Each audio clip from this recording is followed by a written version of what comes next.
A religião e o controle mental. Definição. A religião é o culto prestado à divindade. É uma comunidade que segue a regra do seu fundador. Neste sentido, vou-me centrar apenas na Igreja Católica, porque é a que predomina em Portugal. Igreja Católica. Como se sabe, a Igreja Católica foi criada após a morte de Jesus.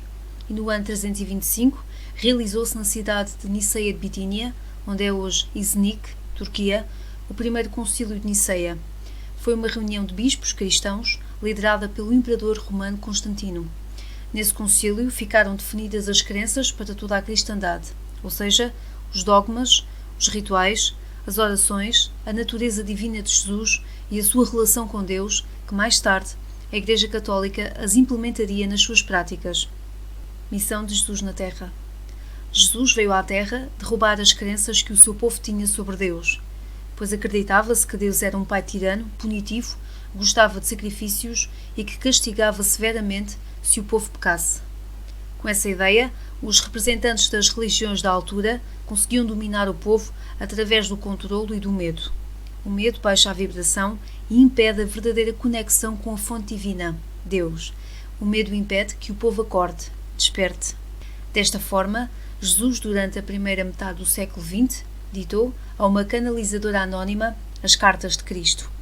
Preparou-a durante 40 anos, de forma a retirar-lhe todas as crenças limitantes que tinha, todos os véus e dogmas que a impediam de conhecer a verdade, para então se dedicar a escrever tudo o que Jesus lhe dava a conhecer. Essas cartas contêm a energia de Jesus e explicam como foi a sua vida, o seu batismo, a sua passagem pelo deserto, a relação com a sua mãe e irmãos. Sim, irmãos. Jesus explica também como foi o seu despertar espiritual, a sua missão de vida e a sua morte. Para as pessoas que têm crenças muito enraizadas, é muito difícil aceitar o conteúdo das cartas de Cristo, mas são a mais pura verdade. A Bíblia. Como podemos constatar, a religião católica, todas as suas práticas e a Bíblia foram criadas por homens imperfeitos que se autoproclamaram padres, bispos, cardeais, etc. Quando Jesus veio à Terra, há 2000 anos, ele apenas quis que os homens se amassem uns aos outros e se libertassem de dogmas e medos impostos naquela altura. Os apóstolos escreveram textos sobre a vida de Jesus, ou seja, o que todos conhecemos como o Novo Testamento, o Evangelho. No entanto, toda essa parte foi modificada, pois não temos conhecimento da vida de Jesus durante a sua juventude. E mais, quando se lê que Jesus esteve com o diabo no deserto, é tudo uma farsa, pois se lermos as cartas de Cristo, podemos perceber que a juventude de Cristo foi como a de um jovem comum para a época e cultura daquele tempo, e a sua passagem pelo deserto foi a concretização da sua ascensão, o seu despertar espiritual. Cristo lembrou-se de quem era e foi-lhe retirado o véu do esquecimento. Conseguiu entender a criação do universo, do mundo, o papel de Deus Pai e Mãe, o amor que tem por nós e a forma errada que os judeus viam o Criador. A Bíblia foi alterada, manipulada e retirou-se toda a informação que impedia o homem de crescer e evoluir espiritualmente. A Bíblia foi modificada com um único propósito, o controle mental com a imposição do medo. Para isso, a Igreja continuou a disseminar a imagem de um Deus Pai tirano, inatingível, que não gostava que os seus filhos pecassem, quando, na verdade, Deus Pai e Mãe é bondade e puro amor incondicional. Os luxos da Igreja Católica. Jesus é uma alma extremamente evoluída e, quando encarnou na Terra, vivia de forma simples e honrosa. Então, por que é que as vestes dos padres, cardeais e afins têm de ser tão luxuosas? As riquezas e luxos do clero são isso mesmo: riquezas, luxo, joias, o uso da prata e do ouro. As próprias catedrais e igrejas ostentam o materialismo e não a comunhão com Jesus, porque Jesus só pregava o simples, a felicidade e o amor. Creio que não foi por acaso que a Catedral de Notre-Dame ardeu. Para mim, significou um aviso, a queda das religiões. Muitas coisas foram feitas dentro daquelas igrejas, catedrais e mosteiros. Muitos sacrifícios, abusos e incontáveis crimes contra a humanidade. Veja-se o que aconteceu na Idade Média com a Santa Inquisição, que de santa não tinha nada. Ao longo de todos estes séculos, distorceu-se a verdade, as palavras de Jesus, e assistiu-se a muito abuso de poder, ao fanatismo e ao materialismo. Entendem agora que não são 10 Ave-Marias que resolvem os nossos karmas? Se nem os padres são moralmente perfeitos? E o que dizer dos luxos e riquezas que estão em exposição na Basílica de São Pedro, no Vaticano? Esculturas de grandes artistas e até estátuas egípcias. É caso para perguntar, onde a Igreja Católica consegue tanto dinheiro para manter aqueles tesouros? Por que a Igreja não ajuda os pobres, as pessoas carenciadas?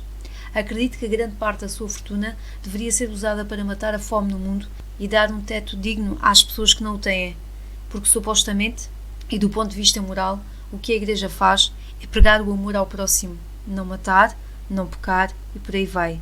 Quanta hipocrisia e mesmo debaixo dos nossos narizes. Nunca antes se contestou o papel das religiões no mundo. Agora basta. As aparições de Fátima. Muito me tem questionado sobre as aparições de Fátima. Eu acredito que, de facto, algo aconteceu ali, até porque o recinto das aparições em Fátima é a grande entrada de um portal de energia. Não é por acaso que as pessoas que lá vão sentem uma grande paz quando estão naquele local em concreto. No entanto, pergunto-me, quem é a entidade que apareceu aos 3 meninos? Duvido que Nossa Senhora de Fátima e Mãe Maria, Mãe de Jesus, sejam a mesma entidade. Que mensagens aquela entidade teria dito realmente aos 3 meninos? Se Jesus não criou nenhuma religião, porque a dita senhora apareceu, supostamente, aos 3 pastorinhos, com aquelas vestes e o terço nas mãos? Se Jesus não criou a Igreja Católica, porque teriam os meninos de rezar o terço? Porque Lúcia foi para um convento enclausurada? Teria ido por vontade própria? O que aconteceu realmente quando se deu o fenómeno do Sol? Do ponto de vista científico, se o Sol se mexesse e entrasse dentro do planeta, a Terra explodia, tamanha massa e calor presentes na principal estrela do nosso sistema solar. Por que razão existem documentos muito bem guardados em Fátima e no Vaticano e ninguém tem acesso a eles? O que contêm? Porque a Igreja não aprofunda o tema das aparições e tenta perceber o que de fato aconteceu ao fenómeno do Sol? Talvez porque não dá jeito que a história seja mudada e que o povo acorde. Os pecados e a reencarnação. Reencarnar significa que o espírito entra num corpo que não era o que ocupava numa vida anterior. Partindo do princípio que eu, na minha última vida, posso ter prejudicado gravemente outra pessoa, ao reencarnar nesta vida, não me lembro de quem fui, nem o que fiz, e como tal, tenho um karma pendente que preciso de equilibrar, ou nesta ou numa vida mais à frente.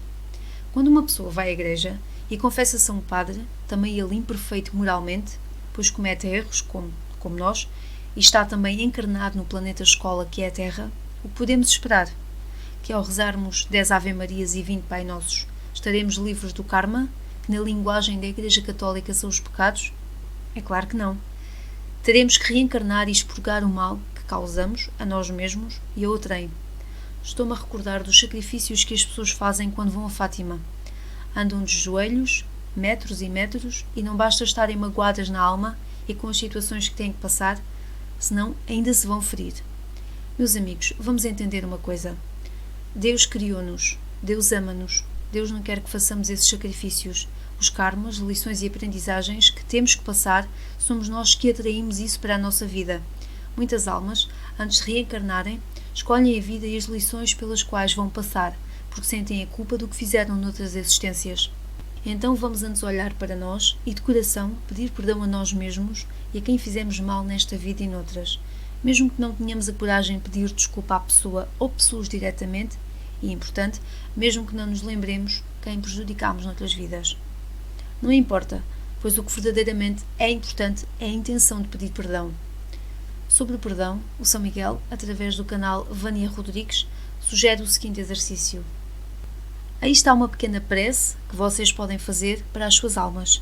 Façam isso diariamente, nunca é demais, porque a sua alma terá de acreditar que o que você está falando é do fundo do seu coração, que você realmente a perdoa. Façam isso e vocês verão o quanto vai mudar a caminhada de vocês. Então, este é o momento do perdão sincero, de vocês dizerem para a sua alma: entendo o que você fez, você não tinha outra escolha, então vamos colocar um ponto final aqui. O que você fez está feito, vamos caminhar juntos, a minha consciência humana e você. Vamos caminhar juntos para a evolução, vamos esquecer o passado, me ajuda a caminhar para superar tudo o que você fez e o que você pode fazer por mim. Então me ajude a seguir uma caminhada tranquila, aprendendo as lições para que nós possamos evoluir, porque eu vou evoluir junto com você. Então precisamos andar juntas Precisamos estar juntas, se amando e se respeitando. Este será o nosso caminho.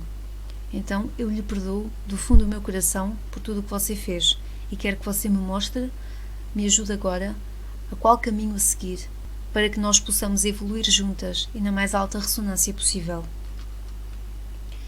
Ao libertarmos todas essas culpas que estão dentro de nós, ficaremos mais livres, mais prontos para nos aceitarmos como somos. Quem fizer este exercício e chorar copiosamente no fim, saibam que será o vosso espírito a limpar-se de toda a densidade acumulada durante vidas e vidas de sofrimento.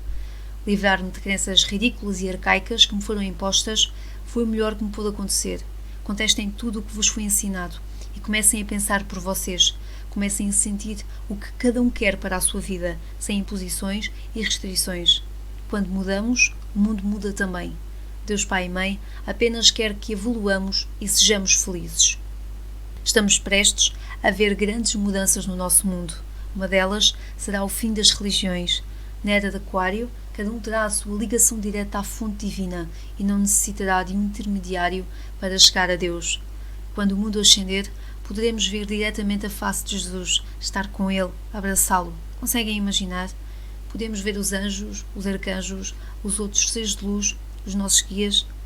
Mãe Maria, a Mãe de Jesus. E acreditem que isto está mais próximo do que imaginam. Lision, do Serviço Magnético.